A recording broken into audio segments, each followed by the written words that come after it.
Hi, Robert. Okay, I'm really glad you made that last video. You made a couple things more clear so I can comment again. But this video is going to be really short because it's almost time to take the kids to soccer and whatnot. But this is just going to be on sleep, and then later on I'll do the one on a better clarification of religion. Um, and So we can have a meeting of the minds and be talking the same language, and that'll be more helpful. But on the sleep, now the thing is that I could, if I was going to go the road of trying to prescribe things and be that kind of a doctor type of person or whatever, I believe there is a way to get things resolved in other ways than what I'm saying. But everything, my foundation is everything that I believe and that I stand on actually works. It's tested, it's tried, it's true. I've lived my life according to it, and so therefore I believe it's connected to the higher purpose. It's connected to the rock that we can stand on that's behind the facade of things. And so I have to pay allegiance to that, and I can only advise you out of that, even though there may be other medications and other techniques. And if you go on the internet, you could just, if that's your biggest problem, you can just research sleep and come up with all kinds of suggestions and try whatever you can. But I can only speak from what I believe. And what I believe is that the body has certain requirements. And if you live your life in balance, the body will let you know what the requirements are. And if you satiate the body with the requirements, the body will respond in turn with good health and happiness. So what you have to do is you have to first know what the body's requirements are just by studying, you know, health and guidelines and things like that, and just a common knowledge of things. You have to look at the general basic way that most people live that are healthy as far as sleep goes. Study those patterns, and you have to apply them to yourself. Like you said, you're way on the outside of the bell curve. Yes. So, and you've been working at a lot of these things that we've been talking about for a long time. So I'm assuming the sleep is one of the things as well. But the thing is that only your commitment to making this happen is going to happen. And what you're going to have to do is you're going to have to see the whole formula for what it is first. Understand why it's meant to work. And talk to yourself logical. Talk to yourself logically and say, why will this work? Will this work? Yeah, that makes sense. Get it to the point where before you've done anything, you can see why it makes sense. Get it to the point where you're a believer in it before you even adapt into it. And when you do that, then you'll have the commitment to overcome your fatigue just enough to get the system rolling. The hardest part is to get the system rolling because of inertia. If something's at rest, it's very difficult to get it going. But once it is going, you have a little bit of the benefit of it going to help you with your additional pushes. There's this great big ball.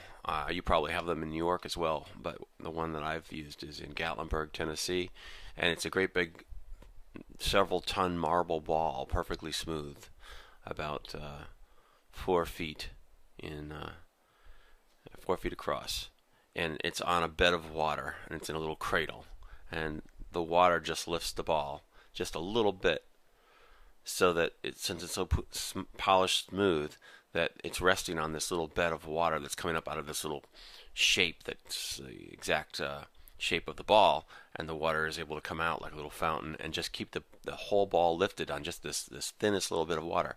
If you go up to the ball is very heavy, and it's slippery because the water's always on the ball because the ball's moving. But the ball doesn't move on its own. You have to move the ball. So when you go up to the ball and you push on the ball, at first it's very difficult, but you get it to go because it's loose, and you start moving the ball. And you can only move very, very, very slowly. And then as the water comes up from the ball, that's going to start hitting your hands the second time around, and the ball is very polished, so your hands are going to start to slip. So not only can you not move the ball quickly, but you cannot move the ball from way down here to way up here, because as soon as you're way down here, you're slipping down, and as soon as you're way up here, you're slipping forward. So all you can do is just go like this on the most precious sweet spots that are going to slip the least. And as the ball starts to go, you could take your hands off and the ball will keep on going. That's what I'm talking about. But it won't keep going but it will keep going for a while. But what you want to do is you want to build up speed, is just keep going in that sweet spot as fast as you possibly can. And even if you don't have a whole team doing it with you, it's great when you have a team doing it with you, you'll get that ball eventually going really, really fast. And you'll get it going so fast that you can't get it going any faster because the sweet spot gets so small because it's going by so quickly that that's the best you're ever going to do. But that's the great thing about this is you're not a hamster on a treadmill. You're not going to have to live that way. You're going to get it to where once it's going, just by that little bit of first effort, you're going to take your hands off it. And man, you didn't make much of an effort the first time because you just whacked out. You're on the outside of the bell curve. It's going to go for just a little while, not very far. But it is going to go because the laws of nature say it will go. And then it's going to start slowing down. But you want to get back on that ball again before it came to stopping. You want to get it going. That's going to be the hard part. And it starts to go. Step away from it just for a little while. And then come back to it while it's still going. You're past the hard part. Don't ever let it stop. It's just like caveman, when he first had fire. He didn't want to let the fire go because if he let the fire stop, he wasn't sure how to make it again. Same thing with you. Keep that ball going. Step away from it. Get back to it before it slows down so much that it'll be an incredible effort to get it going again. Go, go, go, go, go. Okay? The ball, when it's going, is your life. Or you can look at it in reverse. The ball, when it's going, is your sleep. But the point I'm trying to make is, if you dedicate yourself to realizing that if you keep a system going long enough, you'll always fall within the realm of an acceptable way of doing the system. In other words, if the ball is stopped, it'll always be very hard to get it going. If the ball is going too fast, you're using way too much energy up. But if you get the ball going just one time, like lighting the first fire, get the ball going just one time. Think of this logically, because if you can't think of it logically, when the alarm goes off, you won't want to get up. Once you get the ball going just enough, then don't let it go too fast, and don't let it stop altogether. Just keep it going at that bit.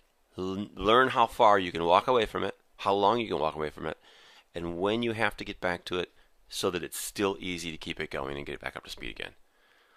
That's the system you're going to incorporate with your life and your sleep. You can go to bed whenever you want to, but you have to get up at the same time every day no matter how exhausted you are. Even if you've been up for 3 days straight and you only get 2 hours or 3 hours from 4 o'clock until 7, you've still got to get up and go that fourth day, and that fourth day is really going to stink. You're going to be really miserable, even more than you were for the 3 probably, because the 3 hours of sleep isn't going to be any good for you. But if you can get through it without napping, and you can go to bed at a reasonable time as a reward when it's time to go to bed. And even if you go to bed like in the middle of the night and you get back up, that's like a nap. You don't want to do that. You've got to force yourself to stay there. Once you give in and say, I'm going to sleep, you have to stay in until that 7 o'clock alarm. Even if you're just laying there passively thinking, deep thinking, whatever, lulling yourself to relaxation state without sleep, still you must stay there until it's 7 o'clock. If you get up, it's like a nap. You've got to stay there till 7 o'clock. Then the next day, hopefully you got a little reprieve, but you're still going to be way whacked out as far as the shape of the things should be. And you continue that cycle. And remember, what you're trying to do is you're trying to keep the ball in the natural state from not being stopped and not going too fast, so that your exerting of energy is going to keep the optimal state between inertia and out of control. So every single day you're going to do that, and it's not going to be fun for a while because your body is so well trained not to do that, and you're going to not want to. You're going to when you actually are sleeping, when the alarm goes off, you're not going to want to get up because you're going to say, "This is great. I'm actually sleeping. I need it so badly." That you have to cut that sleep off, even though you need it so badly. You've got to get up and force yourself to have a miserable day, so that your body will only be given the reward of sleep when it's in the parameters that you're setting. If you cannot do that, you will not succeed. If you cannot do that, you're going to be the way that you are forever, or perhaps worse. And just think of how it probably is affecting your health in ways you don't even realize yet. Think of how it's affecting your clarity and your thought in ways you probably don't even realize yet. Think about why this is so important. You have to be logical. You have to think of why this is important. If you can't do the correlation with the logic and the understanding right now in this model with the ball, and apply it to your model with the sleep, then you won't do it, because in your weakened state, when you're fatigued and no alarm goes off, you won't be committed to the logic understanding of this. If you're committed to the logical understanding of this, and you're then committed to the discipline that it will take to do it, then when the alarm goes off, you will overcome your fatigue, and you will force yourself for those very difficult first weeks, or however long it will be. You will force yourself, because your mind cannot give up on an idea that it totally comprehends and understands. Your mind cannot just shut it off like a snooze button. An idea is forever. Once you realize something, you can't unrealize it. So realize this. Consciously meditate on this as your biggest problem. Constantly meditate on this simple thing and realize it. And then tell yourself you're going to be dedicated. And when you've decided that you've realized it, you understand it fully, you can't let go of it, and you're going to implement that dedication, that's when it starts. And then suffer through the difficult times. Suffer through when, oh gosh, this would have been a great time to sleep. But you didn't do it. But then you reward yourself. You pacify and peacefully pacify your mind the next night that you will know it's coming, body.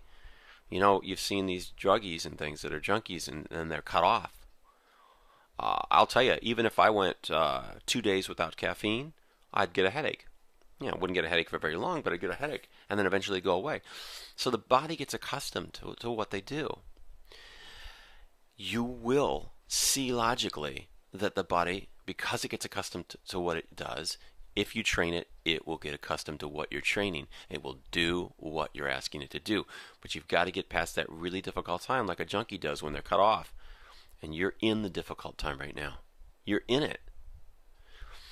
But as things start to get clearer for you, and you start to get refreshed, and it could take weeks or months, I'm not sure, because like you say, you're the guinea pig. You're on the outside of the bell curve. As you start to see results, hold on to that. Don't say, okay, I'm getting better now. I can lighten up a little bit. No, you got to hold on to it forever once you get better, because you knew what it was like, and you don't want to ever go there again. And you logically understood why it was that way. And you weren't trained, and you weren't on schedule, and you don't want to ever be there again, ever. The exception, even like an all-night party, it's not even an exception. When 7 o'clock comes, you're up. Period. I would say the only possible exception would be jet lag, a trip back from Europe. That's the only one I could possibly think of that would be acceptable. But you're not going to have that happen, so there's nothing acceptable. So, unless you go to Europe, hey, good for you if you do. But there's nothing acceptable. Nothing within the parameters of acceptability that you're going to allow for this idea. If that ball stops, you know it'll be hard to start again. 7 o'clock, 8 o'clock, whatever it's going to be. I think 7 o'clock. But, you know, New York runs by a different ebb and flow than my life, so maybe it's a different time. Commit to that. But don't do it and do it half-heartedly and commit to it ahead of time. You will fail. Commit to the logical idea and the explanation that I've given you, or create your own logical explanation if you need to. And then know that you know it. Know that you understand the logic of that idea, so that when that alarm rings, you will push the button and you will get up, because your commitment to that idea is more real, or just as real, as your fatigue. And the system will start to slowly curb into a reset. And you know, the first times are going to be the hardest. But your dedication to the idea and knowing that it's logical is going to have to overcome, and your discipline is going to have to allow it to overcome. So we'll just leave it at that for right now. And again, there's all kinds of suggestions of how to lull yourself to sleep. Once you're implementing the system, don't try doing it first, though. Get into the system. But when you're in the system, think of ways to lull yourself to sleep. There's all kinds of interesting concepts of what you could do on the internet if you just research the lulling yourself to sleep. Way past, way past the typical ones that everybody's heard. Implement that into your system, but don't use those other systems, because we know logically the body has to have a system. We know logically the body will create and reach out for what it craves. You have to make it crave the sleep by being miserably deprived. You're already good at being deprived. Now you have to go the next step, be even more deprived, but in a calculated manner. That's my point of view on that. If you agree with it and you can let your mind see the logic of the nature of the things I've explained here, then you can agree with it and you can see the validity of the idea. And if you can see the validity of the idea, then your mind can see it. And once your mind can grasp it, it won't let it go. That's got to be your key. Don't implement the system until you can do that. But then do implement it with all discipline. And I wish you well on that while we're getting on to other things. And this is going to help with so many other things.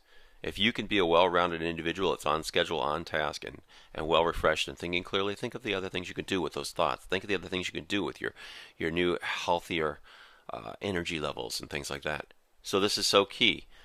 So think about those things and implement that system. If you can't implement the system, then the only way I can help you is if I can show you that you either weren't logical or you weren't disciplined. Those are the two things. I can nudge you in the way of being logical, but I can't help you if you're not disciplined. So I hope that I can show you through this explanation that I've given you about the logic of it. I hope if you research it more, you'll see that the research backs up the logic. But as far as the discipline goes, that's going to be completely up to you. Can mind be stronger than matter? Can your logical understanding of this motivate you when you are absolutely not wanting to get up? On your video, you talked about sleeping for days. I think I misheard that because I don't think anybody can do that. But maybe I didn't mishear you. What was that stuff on the video? Your video, by the way, don't get upset and concerned if it doesn't come off and you have to take a pause. This is a great way to talk with one another. This isn't a system where we're gonna like say, oh, you could have done better at that, and you didn't come to me and say, how can I help you make better videos? That's crazy. So the only purpose of the video is the communication, clearly. And just like I was talking about in martial arts, you help yourself think when you're trying to train. When you're communicating what has been communicated, you're thinking about it even more clearly. So it's good to do those things. But I do want you to clarify for me, if you would, just for my own interest, on what were you talking about when you're saying sleep for 8 days, sleep for 10 days. That had to be a misspeak, right? I've never heard of that. I haven't researched it, but I've never heard of anybody. So I'm thinking you just said it wrong. But don't ever do sleeping around the clock to make up for all the sleep you missed. You'll never get the schedule right if you do that. Start doling out the doses in a logical, systemized form of sleep. And tell your body, oh, you blew it. You missed it today. Sorry. You could have gotten a dose, but you refused to go to sleep. So sorry you don't get it today. You're getting up at 7 o'clock. Then when the next time comes to sleep, the body eventually will become honed and trained to know, oh, that's the reward time. I blew it yesterday. I'm not going to blow it today. The body will automatically do that because the mind will focus for the body, and it'll happen out of necessity. So you have a good day. I'll be back, and I'll do the video more on the other subject in a short while. Take it easy.